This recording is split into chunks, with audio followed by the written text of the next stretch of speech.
நம்ம வீடியோக்குள்ளே போகிறதுக்கு முன்னாடி ஒரு முக்கியமான விஷயம், மித்ரான் வந்து ஒரு குட்டி பொண்ணு 2 வயசு ஆக போகுது, ஒரு 36 டேஸில். அந்த பொண்ணுக்கு வந்து ஸ்பைனல் மஸ்குலார் அட்ராபின்னு வந்து ஒரு ப்ராப்ளம் இருக்குது. அந்த ட்ரீட்மெண்ட்டுக்கு வந்து 16 crores வந்து தேவைப்படுது. இது கொஞ்சம் பெரிய அமௌண்ட் தான். இப்போ வரைக்கும் 4 crores வரைக்கும் கலெக்ட் பண்ணியிருக்காங்க. 16 lakhs பேர் 100 ரூபா கொடுத்தாலே 16 crores வந்து ஈஸியாகவே அவங்களால கலெக்ட் பண்ண முடியும். நம்ம முடிஞ்ச அளவுக்கு ஹெல்ப் பண்ணுவோம். அந்த பொண்ணோட அப்பா சதீஷ் குமார் சாருக்கும் நீங்கள் சென்ட் பண்ணலாம். அப்படி இல்லைனா கெட்டோ ஆர்கனைசேஷன் அவங்களும் பண்ணிட்டு இருக்காங்க, அவங்களுக்கும் சென்ட் பண்ணலாம். நாங்கள் கூகுள் பேயில் வந்து நம்பரும் தரோம் அண்ட் டிஸ்கிரிப்ஷனில் லிங்க்கும் தரோம். So please save Mitra. அஸ்ஸலாமுஅலைக்கும், வணக்கம், நமஸ்தே, நமஸ்கார். என் பேர் சமீர். என் பேர் ஜஹீர். நம்ம வீடியோ புதுசாக போகிறவங்க மறக்காம சப்ஸ்கிரைப் பண்ணி பக்கத்துல பெல் பட்டனை கிளிக் பண்ணிடுங்க. எப்போ பார்த்தாலுமே நம்ம பிரியாணி தான் சாப்பிட்டுட்டு இருக்கோம். ஸோ இந்த மாதிரி நம்ம டிஃப்ரெண்ட்டாக அந்த சிக்கன் வச்சு ரைஸ் வச்சு ஒன்று பண்ணலாமேன்ட்டு கூகுளில் சர்ச் பண்ணோம். அப்போ தான் பேரே டிஃப்ரெண்ட்டாக இருந்துச்சு, கப்சான்னு. இந்த கப்சா வந்து சவுதி அரேபியா டிஷ்ஷுங்க. நம்ம இந்தியா நாட்டில் அது சென்னையில் பண்ண போகிறோம். நீங்கள் கேட்கலாம் எங்கேருந்து வேணால் வீடியோ பார்த்து பண்ணலாமேன்னு. நம்மளும் அந்த ரூல்ஸ் தான் ஃபாலோ பண்ண போகிறோம். வாங்க நம்ம இப்போ செய்கையில் இறங்கலாம். கப்சாக்கு தேவையான இன்கிரீடியன்ஸை ஒன்றா பார்ப்போம். மல்லி அப்படின்னா தனியா 2 டேபிள் ஸ்பூன் எடுத்துக்கோங்க. பட்டை சின்ன துண்டு 2 பீஸ் எடுத்துக்கோங்க. கிராம்பு 5 எடுத்துக்கோங்க. ஜீரகம் 2 டீஸ்பூன் எடுத்துக்கோங்க. மிளகு 2 டீஸ்பூன் எடுத்துக்கோங்க. ஜாதி பூ இல்லைனா ஜாதி பத்திரி அது ஒரு 2 கிராம் எடுத்துக்கோங்க. கிராம்பு எந்த அளவுக்கு எடுத்தீங்களோ அதே மாதிரி ஏலக்காவும் அதே அளவுக்கு எடுங்க. அதே மாதிரி அன்னாசி பூவும் 2 எடுத்துக்கோங்க.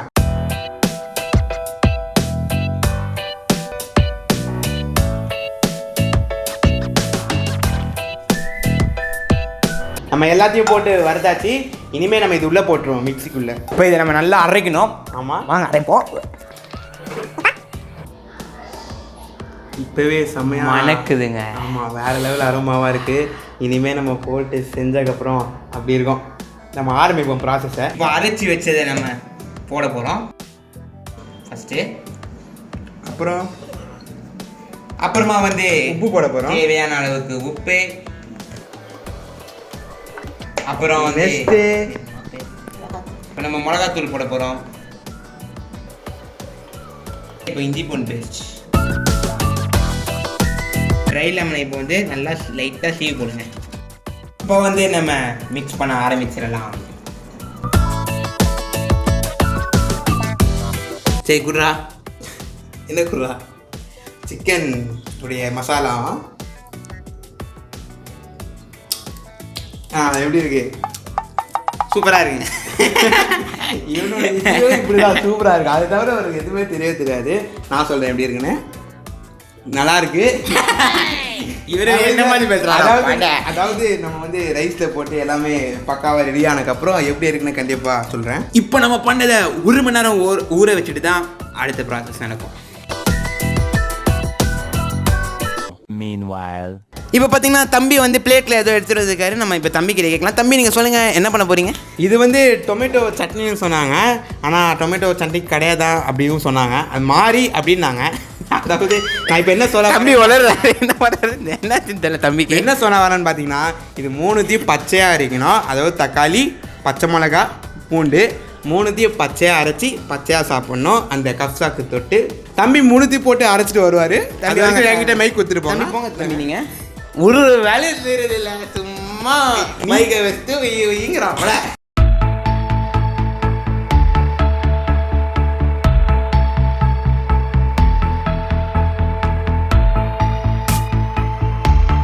வாங்க இப்போ நம்ம வெங்காயம் வெட்டிடலாம்.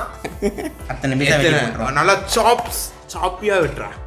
எப்படி சாப்பியாக வெட்டினா வந்து மிக்சியில் போட்டு தான் அரையணும்.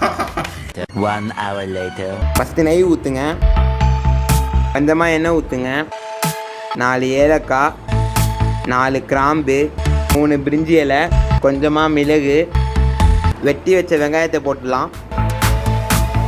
வெங்காயம் லைட்டாக ப்ரௌன் ஆனோடனே மேலே வந்து ஊற வச்ச சிக்கனை போட்டுருங்க. லைட்டாக சூடானோடனே தக்காளி, வெட்டின தக்காளியே போட்டுருங்க. ஒரு 5 நிமிஷம் மூடி வைங்க. எத்தனை கப்பு அரிசி எடுக்கிறீங்களோ அதே அளவுக்கு தண்ணி எடுத்துக்கோங்க.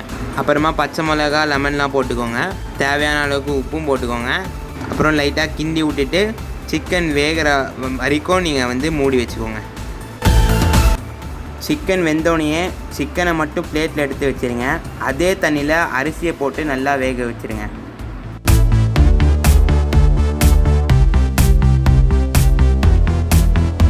ஸ்பூன் நெய் ஊற்றுங்க. வேக வச்ச சிக்கனை 2 பக்கமும் நல்லா ரோஸ்ட் பண்ணிக்கோங்க. உங்களுக்கு தேவைன்னா உப்பு போட்டுக்கோங்க.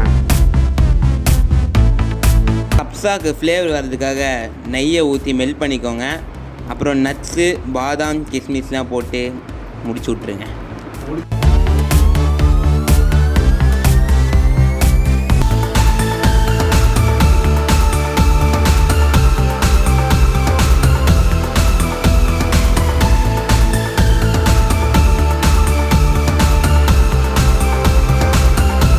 ஒரு வழியாக முடிச்சு இப்போ வந்து இந்த கடைசி ஸ்டேஜ் வந்தோம். கிட்டத்தட்ட வந்து நாங்கள் அரை மணி நேரத்துக்கு முன்னாடி இது எல்லாமே பண்ணிட்டோம். பட் இந்த ஃபோட்டோ வீடியோ இந்த தம்ப்நெயில்லாம் வந்து எங்கள் கேமராமேன் வச்சு செஞ்சுட்டாங்க. ரொம்பவே செம்ம டெம்ப்ட். இதுக்கு முன்னாடி ஷாட் கூட அவன் வந்து அப்படியே நம்ம இவ்வளோ தூரம் போயிட்டேன் அப்படியே எடுத்து இவ்வளோ தூரம் போயிட்டான். அதை வெயிட் பண்ணி வேற மாதிரி பேசுன்னு சொல்லி கேமராமேன் அப்செட் பண்ணிட்டாங்க மூடியை.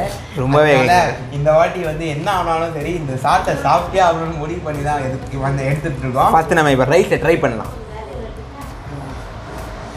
செம்மையாக உதிரியாக செம்மையாக வெந்திருக்கு ரைஸு. பயங்கரமாக சுடுதுடா.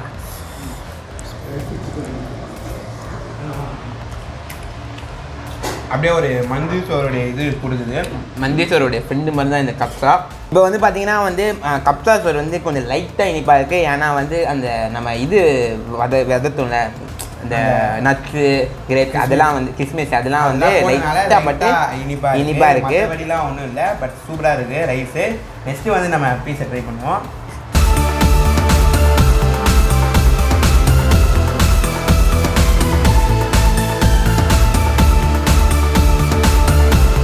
அந்த சிக்கன் வந்து உள்ளே நல்லா வெந்திருக்கு. மேலே வந்து நல்லா ரோஸ்ட் பண்ணிருக்கனால வந்து முருவலாக இருக்குது மேலே. அதனால் அதை சாப்பிடும் போது அந்த டேஸ்ட்டு செம்மையாக இருக்குது. அது ஒரு சுட்டெடுத்த மாதிரி அந்த டேஸ்ட் வருது. எனக்கு ரொம்பவே பிடிச்சிருக்கு இந்த சிக்கனு. எனக்கும் ரொம்பவே பிடிச்சிருக்கு. நல்லாயிருக்கு. நம்ம ரைஸோட கொஞ்சம் அப்படியே சேர்ந்து ட்ரை பண்ணுவோம். மறந்தே போயிட்டோம் பாருங்கள், இந்த தக்காளி சட்னி எடுத்து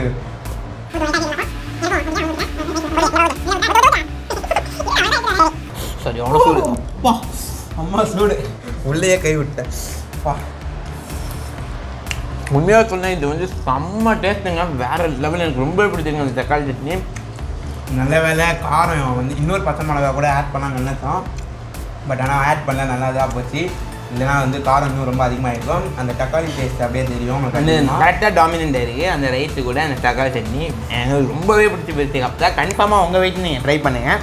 அதே மாதிரி இந்த வீடியோ பிடிச்சிச்சுன்னா லைக் பண்ணுங்கள், ஷேர் பண்ணுங்கள், subscribe to our channel Twin Galatta. பக்கத்தில் இருக்க பெல் பட்டனை கிளிக் பண்ணிடுங்க.